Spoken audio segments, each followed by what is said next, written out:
After 3 rounds of the regional 4-day tournament, of the 10 leading run scorers in the tournament thus far, only one played in Pakistan.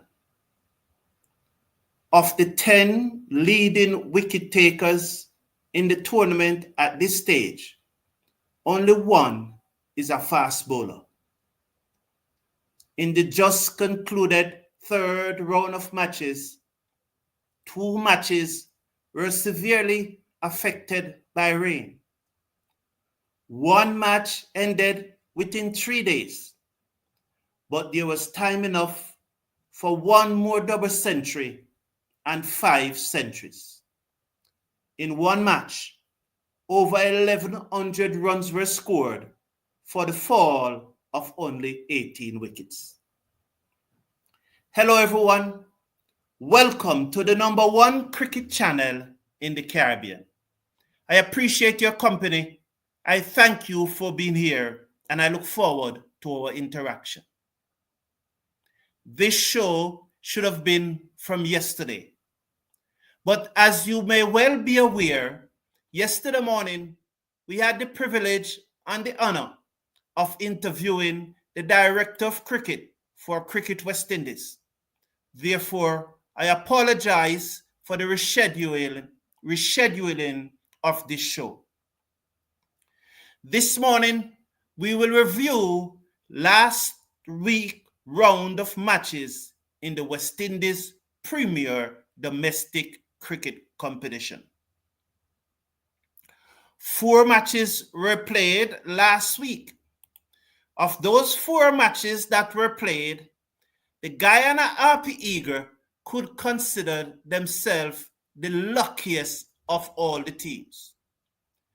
Having been bowled out for 253, the West Indies Academy were 249 for 7 when they lost all 3 of their last wicket with the score on 249.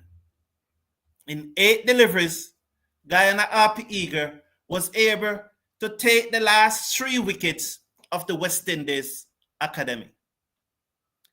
In the match between the Windward Islands, Volcanoes, and the combined campuses and colleges, that was one of the 2 matches that was severely affected by rain, the Guyana Harpy match being the other match. Windward Island Volcanoes batted first and made the combined colleges and campuses batted first and made 216 all out. The Windward Island Volcanoes replied with 248, and at the end, the combined colleges were 60 without loss.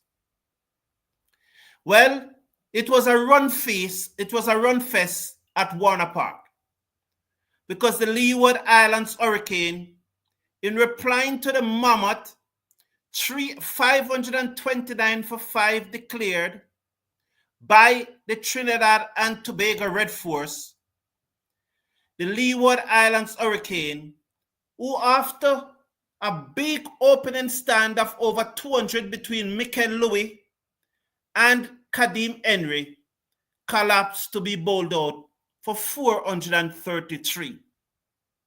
It's a match that I think that the Leeward Islands Hurricane should have made more, but they succumbed to the spin of Harpy, who took his third 5-wicket haul in the tournament, and along with Yannick Carrier. In that match, Joshua DaSilva, the West Indies vice captain on the tour to Pakistan, who did not play in the match, became a regional immortal. He made 152 in the first innings, and in the second innings, he followed it up with an unbeaten even 100. Trinidad and Tobago Red Force, therefore, getting first innings points in that match.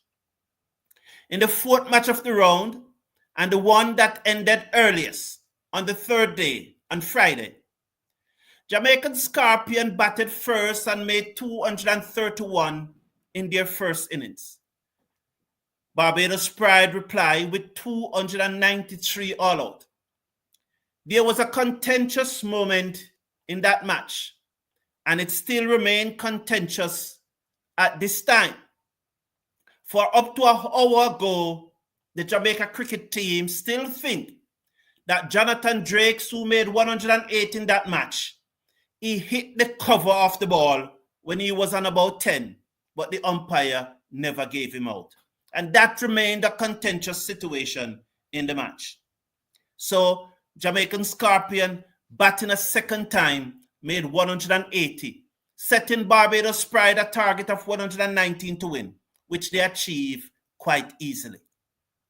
So in the third round of matches, there was only one outright winner, and that one outright winner was the Barbados Pride, defeating Jamaica. Now, as I said, there was one more double century in the third round of the tournament, making it the second double century in this year's tournament. The man to score it, Jason Mohammed. He have batted 3 times, and on all occasions, he have scored 100 or more. There were also 5 additional centuries in this round, making it 17 centuries for the tournament thus far. There were 12 additional half-centuries, scores of 50 or more, making it 46 half-centuries in the tournament thus far. When you add up the 2 double centuries, the 17 centuries, and the 46 half-centuries, it means, therefore, of the 12 matches that have been played, the batsmen have passed 50 on 65 occasions. That is an average of 5 times per match. As the director of cricket said yesterday in the interview, there's evidence that the Kukukura ball could have been playing a large part in the prolificness of our batsmen. There have also been 16 5 wickets all in the tournament thus far. Trinidad and Tobago Red Force have scored the most runs, 1,680 runs. The Windward Island Volcanoes have scored the fewest number of runs, 964. When it comes to wicket taking on a team basis, Trinidad and Tobago Red Force again top the table, along with Barbados, who have both taken 50 wickets in the tournament thus far. The combined colleges and campuses is a team that took the most wicket in the tournament thus far, 28. When we check on the leading batsmen in the tournament, there's no surprise that Jason Mohammed is at the top. From his 3 innings, he has scored 483 runs. Highest score of 204, averaging 241, and he has scored 3 centuries. Jonathan Drakes of Barbados is second with 373 runs, having scored 2 centuries and 2 half centuries. The Jamaicans will tell you that the second half century against them on Thursday was a very, very lucky one. Jan Camber is in third position with 299 runs. The West Indies captain Craig Brathwaite has 290 runs at an average of 145, while Cephas Cooper of the Trinidad and Tobago Red Force, he has 263 runs. When it comes to the leading wicket takers, and it is no surprise that again, another Trinidadian is at the top of the chart. Harpy, who have taken 3 fifer in the tournament thus far. That means in every match he played, he has taken a fifer. He has bowled 115.5 overs, taken 26 wickets. That's 9 more ahead of Raheem Cornwall. What an outstanding season Harpy is having. Versamy Pamal, who have bowled more deliveries once again, more than any other bowler in the tournament at this stage. He has taken 16 wickets at an average of 19.31. Joshua Bishop from the West Indies Academy, he has 14 wickets. He also bowled 103 overs. And Yannick Carrier, the right-arm leg spinner from Trinidad and Tobago, he has taken 13 wickets from his 75 overs. Now, as I said, the Trinidad and Tobago Red Force, they have scored the most runs in the tournament, and they, along with Barbados, have taken the most wicket. Therefore, it is not surprising that there's a Trinidad and Tobago Red Force player at the top of the chart in both the batting and the bowling. And there's also another Trinidad and Tobago Red Force player at fifth on both charts, Cephas Cooper and Yannick Carrier in the bowling. Now, when we look at the points table, as you look at the points table there, Guyana Harpy Eagle leads by 2.2 points. They are on 57.6 points. Trinidad and Tobago Red Force on 55.4 points. Leeward Islands Hurricane are on 50.8. Barbados on 50. The Jamaican Scorpion on 33. The Windward Islands, CCC, and the West Indies Academy make up the rest of the table. As you would have known by now, the tournament will go on a 2 weeks break. I asked the director of cricket about that yesterday, and so you can listen to the interview, which is exactly below this video on the homepage, and hear what he has to say. But the cricket will now go on a 2-week break. I am not in agreement with it. Those would not have been my opinion, but you can listen to what the director of cricket said about the tournament. Now, as I said, the matches will continue on the 5th of March, and this is the schedule for the 5th of March. Jamaican Scorpion will welcome the Guyana Harpy Eagle at Savannah Park, a match that I expected to attend live. The Windward Island Volcanoes will play their neighbors at the Darren Sammy Cricket Stadium in St. Lucia.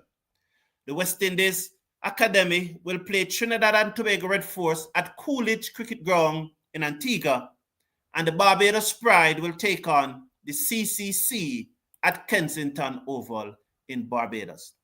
So that is the roundup of the third round of the West Indies cricket tournament. I have asked you who you think is your man of the tournament, and presently we have a live poll going on in the chat. Joshua DaSilva, who scored double century, is leading with 69% of the vote. Jason Mohammed is only at 14%, Jonathan Drake 7%, and Brad Barnes 7%. So at this moment, Joshua DaSilva with 71% of the vote seems to be the person that you are choosing. Well, clearly, he is the player of the round. This community have voted Joshua DaSilva the player of the third round in the West Indies Regional 4-day tournament. As I said, I appreciate you being here, and now I will take your comments from the comment section. I hope you're having a wonderful, wonderful morning. Juna Benjamin said, us men fighting to play when the Australian they come. Well, it is good. It is definitely good to see that they are batting. And apart from the 65 scores over 50 or 50 or more, we should not ignore the 16 fifers. That means bowlers have taken 5 or more wickets in an innings, and it is going to be very, very interesting, Juna Benjamin. Silva go get back his spot because Imlak 100 now go top DaSilva. That is going to be one of the interesting selection. And with 4 rounds of the tournament left to come, that is something that I am sure many cricket fans in the West Indies will be looking at. We'll be looking at the performances of Joshua DaSilva and compare it with Imlak. And that is shaping up at this moment to be a very, very, very interesting competition. And is one that I am excited about and it's one that I'm looking forward to. Good morning, Sheldon. Good morning, Athena.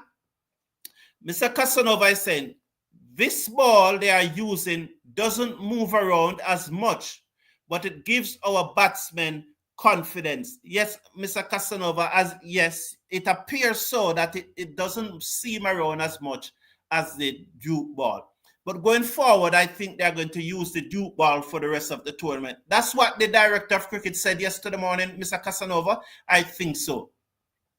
Sheldon said, Junior Guyana has control of the politics. Imlak is good to go. Joshua will be on the team, but on the bench. So Sheldon is saying that he thinks that Guyana has control of the selection process. But is it because Darren Sammy is the chief selector? He makes the final decision. So why would you think, Sheldon, that Guyana has control of the politics? Are you just being a little possum there and just, this is a reverse, what it's not psychology, but it's a way that you are trying not to get too excited so you're not disappointed if Joshua DaSilva doesn't play. Is that this situation here with you, Sheldon Simmet? Because I think it's an interesting scenario. I have asked the question, was Joshua DaSilva dropped in Pakistan or was he sick? Was he ill? Mark you, I was very impressed with the performance of Tevin Imlak behind the stump in Pakistan. Naturally, he has better fundamental movements than Joshua DaSilva behind the stump. That was quite evident. But the question is, was Joshua DaSilva dropped or was he ill? And if you ask Dwight Shatu, he will tell you that Joshua DaSilva is probably West Indies' best wicketkeeper ever based on the numbers. So June, I said, can't wait to see what Sammy go do with the first test squad. Feel Sammy go was some one-day stars could have. I don't quite understand the last part of it, Juna Benjamin, but it's going to be very interesting to see what happened with that first test squad. Sheldon, please tell us. I am not sure. Imlak can't survive against Josh Hazelwood Stark, and Pat Cummins, them said Juna Benjamin. Well, we hope that if he's selected, he survives. But I thank you all for tuning in. For the next 2 days, tomorrow, I'll be streaming a match live. I think it's a Jamaica intercollegiate match, though that means tertiary students who are attending universities in Jamaica. So that's tomorrow. And on Thursday, a top-of-the-table clash between Vere Technical High School and Clarendon College. I'll also stream that match live. The winner of that match will go through to the second round of the Headley Cup. So we are looking forward to it. No, these are not Corrigoat match, Juna Benjamin. These are competitive match. They are playing for a trophy. It's the universities in Jamaica. There are a number of universities in Jamaica, probably about 10 are thereabout or so on. But there are 6. There are a number of universities in Jamaica. And so they have their own tournament in football, in cricket, in track and field. They do, and the high schools do have that also. So thank you all for tuning in. Have a wonderful day, and I'll see you tomorrow morning for the match between the University of the West Indies and Northern Caribbean University. Take care of yourself. Take care of your loved ones. Have a wonderful day now.